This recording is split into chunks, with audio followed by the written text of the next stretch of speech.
friends, thanks for giving us this much response. It means a lot for us. As we promised to give you bites, let's start without any delay. Today, we are going to discuss deemed dividend and dividend वाला topic. तो इसमें हम लोग सबसे पहले 3 term समझ लेते हैं. 3 टर्म कौन कौन से? 3 टर्म सबसे पहले Indian company, domestic company and foreign company, क्योंकि इससे रिलेटेड डिस्कशन हमें आगे सेक्शन 115 बीबीडी पढ़ेंगे, special rate of tax for dividend, उसमें काम आने वाला है. सबसे पहले इंडियन कंपनी कौन सी कंपनी होती है? जो register under Indian companies act, मतलब कि इंडिया के अंदर कंस्टिट्यूटेड कंपनीज एक्ट 2013 या 2000.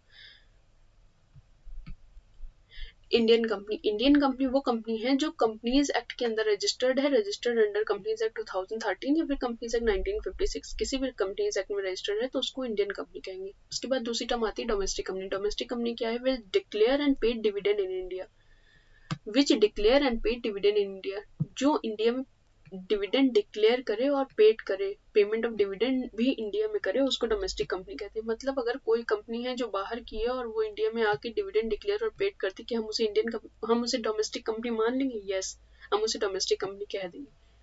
उसके बाद फॉरेन कंपनी. यहाँ पे ये फॉरेन कंपनी की डेफिनेशन जरा हटके है, तो ये not declare and paid dividend in India, मतलब कि जो कंपनी इंडिया में आकर पेमेंट डिक्लेयर और पेड नहीं कर रही है, जो कंपनी इंडिया में आके डिविडेंड का डिक्लेरेशन और पेमेंट नहीं कर रही है, उन सारी कंपनीज को फॉरेन कंपनी कहेंगे. After section 115 BBD. 115 BBD is a special rate of tax for dividend. Dividend कब ये टैक्स, ये सेक्शन कब एप्लीकेबल होगी? ये सेक्शन तब एप्लीकेबल होगी जब इंडियन कंपनी को फॉरेन कंपनी से डिविडेंड मिल रहा हो और उस फॉरेन कंपनी में उस इंडियन कंपनी ने 26% से ज्यादा का शेयर कैपिटल इन्वेस्टमेंट किया हो. मतलब 26% से ज्यादा का उस कंपनी में इन्वेस्टमेंट किया है किसी इंडियन कंपनी ने. एक फॉरेन कंपनी है जिसमें इंडियन कंपनी का इन्वेस्टमेंट 26% या उससे ज्यादा है, और उस फॉरेन कंपनी से इंडियन कंपनी को कोई भी डिविडेंड मिल रहा है, तो उस डिविडेंड पर ये सेक्शन एप्लीकेबल हो जाएगी, 115 बीबीडी. और इसमें जो स्पेशल रेट ऑफ टैक्स है वो है कि 15% के रेट से टैक्स देना है. उसके बाद में अगर कोई सरचार्ज लगता है तो वो भी एप्लीकेबल होगा. मतलब अगर 1 करोड़ से ज्यादा का डिविडेंड इनकम है तो उसमें सरचार्ज लगेगा, और उसके बाद में सेस लगेगा. सेस मैंडेटरी है, इस केस में हमेशा लगेगा. मतलब अगर सरचार्ज नहीं भी लगेगा तब भी टैक्स कितना लगेगा? 15% प्लस 4%, मतलब इफेक्टिव रेट 15.6% के रेट से टैक्स लगेगा. उसके बाद दूसरा केस आता है, वो केसेस जिसमें सेक्शन 115 बीबीडी एप्लीकेबल नहीं होता, वो टैक्सेबल होंगे at the rate normal tax rate in the hands of recipient. Now we will talk about section 222A to section 222E, मतलब डीम डिविडेंड के ये 5 केसेस हैं. और सबसे पहला केस है सेक्शन 222A, जिसमें distribution of asset by the company to the share holder के केस में उसको डीम डिविडेंड मान लिया जाता है. कोई भी शेयर होल्डर को कंपनी असेट कोई भी दे रही है, उसको to the extent of accumulated profit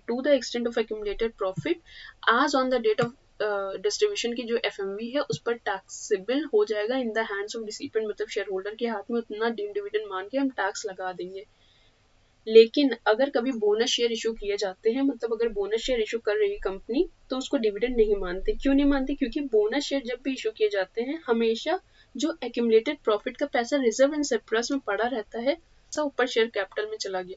तो जब वो शेयर कैपिटल में चला गया तो कोई भी असेट पोजीशन में कोई चेंज नहीं हुआ. मतलब कि असेट पोजीशन वैसी की वैसी है, सिर्फ क्या हुआ है, जो नीचे रिजर्व सरप्लस में पड़ा हुआ था पैसा, वो हमने शेयर कैपिटल में डाल दिया है. तो रिलीज ऑफ असेट नहीं हुआ, मतलब कोई भी असेट बाहर नहीं गया, कोई भी डिस्ट्रीब्यूशन ऑफ प्रॉफिट्स नहीं हुआ. तो इस केस में सेक्शन 222 सबसेक्शन ए कभी भी एप्लीकेबल नहीं होगा. तो distribution of share to the share holder to the extent of accumulated profit taxable होगा, लेकिन अगर बोनस शेयर इशू किए हैं जिसमें असेट रिलीज नहीं हो रहा है, उस केस में कभी भी टैक्सेबल नहीं होगा, उसको हम डीम डिविडेंड नहीं मानेंगे. अच्छा, एक और केस, अगर कंपनी ने बोनस शेयर ही इशू करना है, एक्यूमुलेटेड प्रॉफिट को ही कैपिटलाइज किया है, लेकिन एक्यूमुलेटेड प्रॉफिट को ही कैपिटलाइज किया, लेकिन अपने शेयर होल्डर को ऑप्शन दिया है ईदर टू एक्सेप्ट कैश और टू एक्सेप्ट बोनस शेयर. तो उस केस में अगर बोनस शेयर एक्सेप्ट कर लेता है इक्विटी शेयर होल्डर, तो हम उसको डीम डिविडेंड नहीं मानेंगे. लेकिन अगर कैश एक्सेप्ट करता है तो हम उसको डीम डिविडेंड मान के उसके ऊपर सेक्शन 222A में टैक्स लगा दें, क्योंकि वहां पर एसेट पोजीशन चेंज हो जाती है. You got it now? उसके बाद एक और केस हम डिस्कस करते हैं।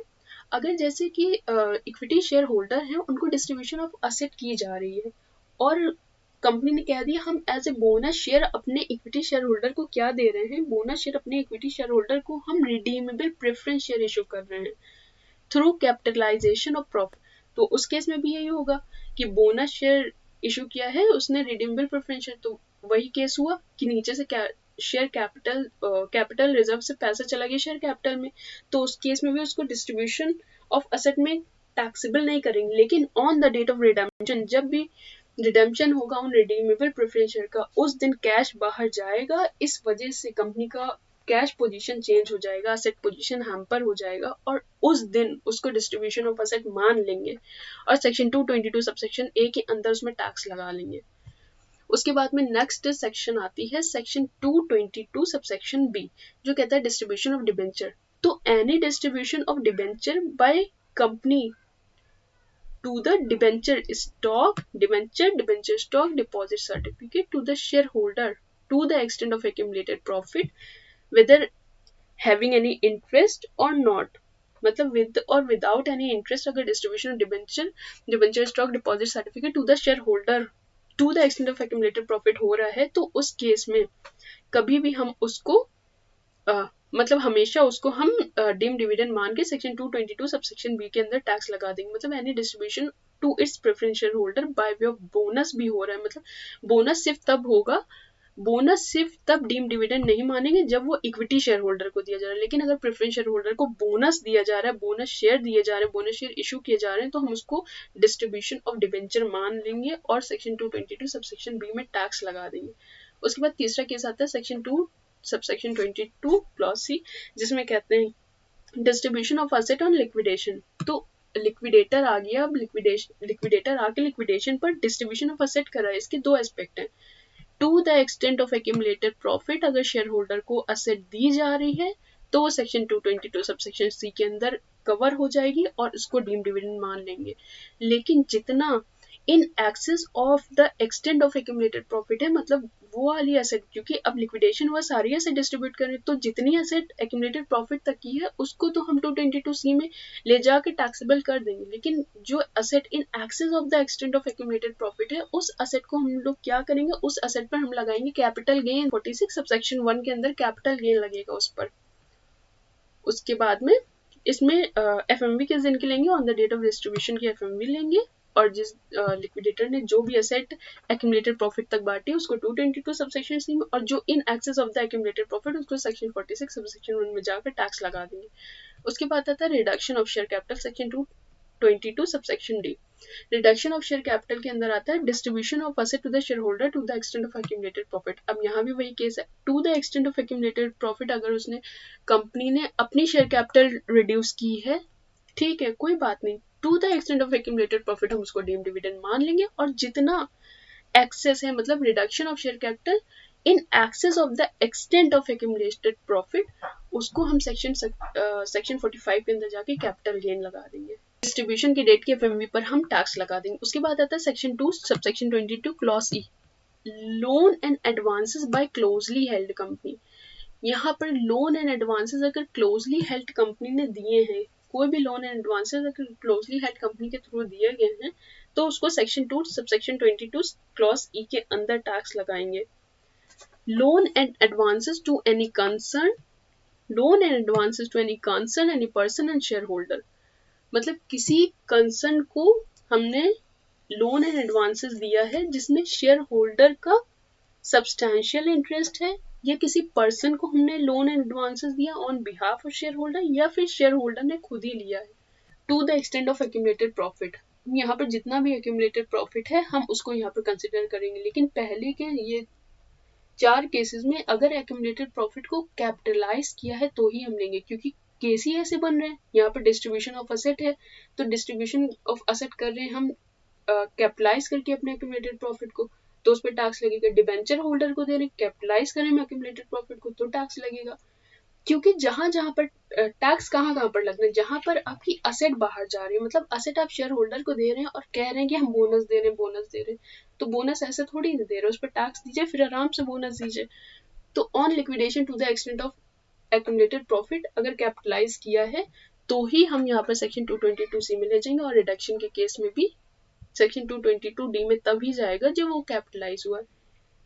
लेकिन लोन एंड एडवांसेस अगर क्लोजली हेल्ड कंपनी को आपके पास एक्यूमुलेटेड प्रॉफिट हैं और आपने क्लोजली हेल्ड कंपनी को लोन एंड एडवांसेस दिया है, उसके किसी कंसर्न को, किसी पर्सन को या कुछ शेयर होल्डर को दिया है, और उस शेयर होल्डर को 10% और मोर वोटिंग पावर या share in profit at any time during previous year है, मतलब कोई शेयर होल्डर है जिसके 10% और मोर वोटिंग पावर या share in profit at any time during previous year है। At any time is an important word, क्योंकि यहाँ पर चाहे आप पे ऑफ कर दें at the end of the year फिर भी आपको मान लिया जाएगा, क्योंकि वो एट एनी टाइम आपने उतना शेयर लिया हुआ था कंपनी में और आपके बिहाफ पर या आपका सब्सटैंशियल इंटरेस्ट देखिए, सब्सटैंशियल इंटरेस्ट किसी कंसर्न में कब देखा जाता है, जब उस कंसर्न में शेयर होल्डर का 20% या उससे ज्यादा का राइट हो, मतलब शेयर कैपिटल में इन्वेस्ट किया हो या किसी भी तरह से उस कंपनी में इन्वेस्ट किया हो या उतना